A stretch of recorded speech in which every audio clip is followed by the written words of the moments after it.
നമ്മുടെ റെസിപ്പി ഒന്ന് കഴിച്ചു നോക്കാൻ കൂട്ടുകാരെ. ഉണ്ടല്ലോ, സോ വെരി സോഫ്റ്റ്.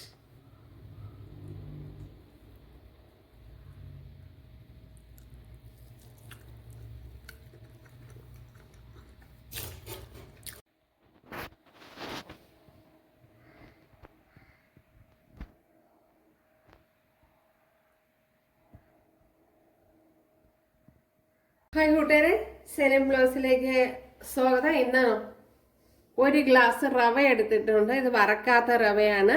അത് ഇതിലേക്ക് ചേർത്ത് കൊടുക്കാം. അതിനുശേഷം ഇതേപോലെ ചെറിയൊരു ബീട്രൂട്ട് എടുത്തിട്ടുണ്ട്.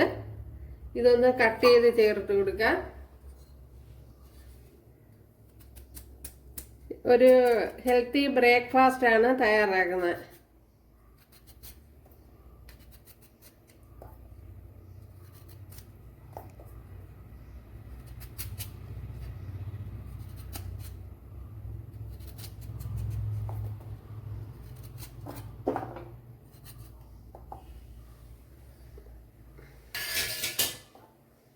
ഇനി ഇതിലേക്ക് ചെറിയൊരു പീസ് ഇഞ്ചി, 2 അല്ലി വെളുത്തുള്ളി, ഒരു ശകലം പച്ചമുളക്. ഇത് നല്ല എരിവുള്ള മുളകാണ്, അതുകൊണ്ടാണ് വളരെ കുറച്ച് ചേർത്ത് കൊടുത്തത്. ഇതിലേക്ക് ആവശ്യത്തിനുള്ള വെള്ളവും കൂടി ചേർത്ത് കൊടുക്കുക.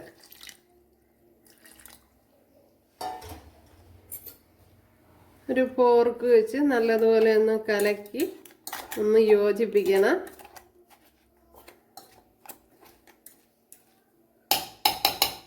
കുറച്ച് വെള്ളവും കൂടി ചേർത്ത് കൊടുക്കുക.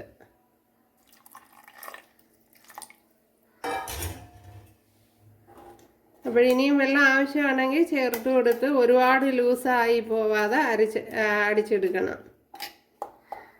ഓക്കെ, ഇതിലേക്ക് ഇനി എരിവില്ലാത്ത ശകലം മുളക് പൊടി, 1/2 ടീസ്പൂൺ മുളക് പൊടിയാണ് ചേർത്ത് കൊടുത്തിട്ടുള്ളത്. അത് കഴിഞ്ഞ് ഒരു 1/4 ടീസ്പൂൺ മഞ്ഞൾപ്പൊടി. ഇനി ഒരു ശകലം കായപ്പൊടി, ഒരു 1/4 ടീസ്പൂൺ കായപ്പൊടി. അത് കഴിഞ്ഞ്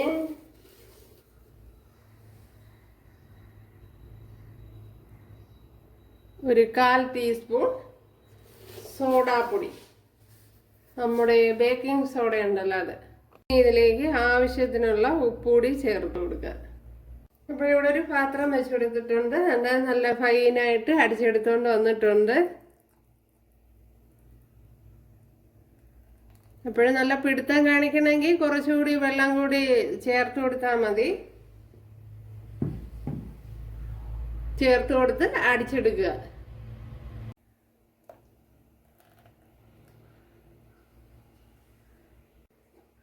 ഇതിലേക്ക് കുറച്ച് തേങ്ങയും കൂടി ചേർത്ത് കൊടുക്കുക.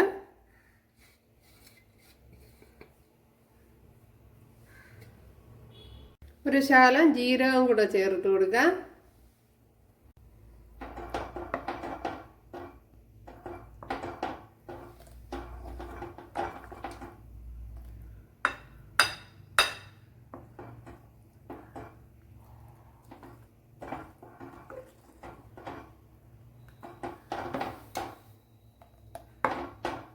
നമ്മുടെ പിങ്ക് ബ്രേക്ക്ഫാസ്റ്റ് ഉണ്ടല്ലോ, ഇത് ഇൻസ്റ്റന്റ് ആയിട്ട് തയ്യാറാക്കാവുന്നതാണ്. ശകലം എള്ളൂടെ ചേർത്ത് കൊടുത്തിട്ടുണ്ട്. 10 മിനിറ്റ് ഒന്ന് അടച്ചു വെച്ചിരിക്കാം മാവ്. 10 മിനിറ്റ് റെസ്റ്റ്. 2 തക്കാളിപ്പഴം എടുത്തിട്ടുണ്ട്. അപ്പോഴേ അതിന് വേണ്ടുന്ന ഒരു കറിയാണ് തയ്യാറാക്കണം. കുറച്ച് വെറൈറ്റിയാണ്, അതിനുവേണ്ടി 2 തക്കാളിപ്പഴം എടുത്തിട്ടുണ്ട്.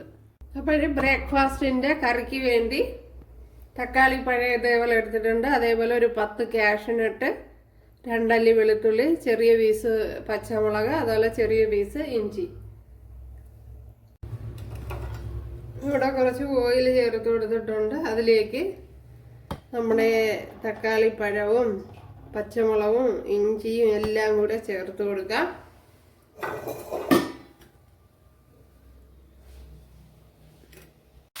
ഇതിലേക്ക് നമ്മുടെ കാഷ്യൂനട്ട് കൂടെ ചേർത്ത് കൊടുക്കാം.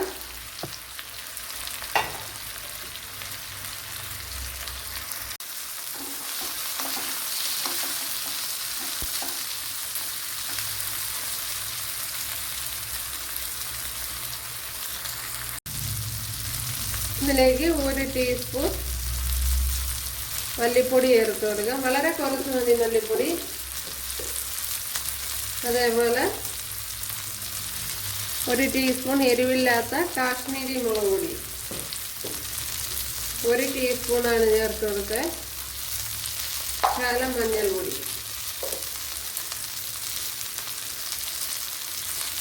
ശകലം കായപ്പൊടിയും കൂടെ ചേർത്ത് കൊടുക്കുക.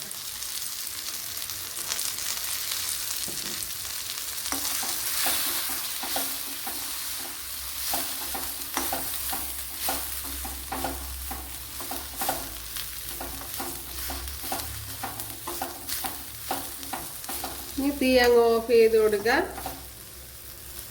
അപ്പോഴും മിക്സിയുടെ ജാറിലോട്ട് ചേർത്ത് കൊടുത്തിട്ടുണ്ട്. അതേപോലെ ആവശ്യത്തിനുള്ള ഉപ്പുകൂടി ചേർത്ത് കൊടുക്കുക. നമ്മുടെ ചട്നി ഇവിടെ റെഡി ആയിട്ടുണ്ട് കണ്ടല്ലോ.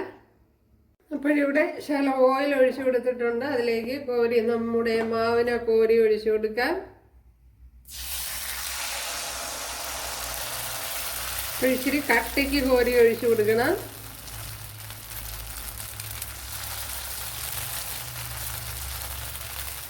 ജസ്റ്റ് ഇങ്ങനെ ഒന്ന് ആക്കി കൊടുത്താൽ മാത്രം മതി.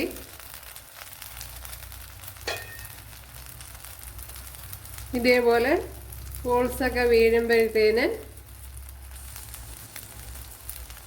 ഒന്ന് അടച്ചു കൊടുക്കാം. ഈ അവസരത്തിലൊന്ന് മറിച്ചിട്ട് കൊടുക്കുക. ഉണ്ടല്ലോ, നല്ല എളുപ്പത്തിൽ ഇളകി വരും.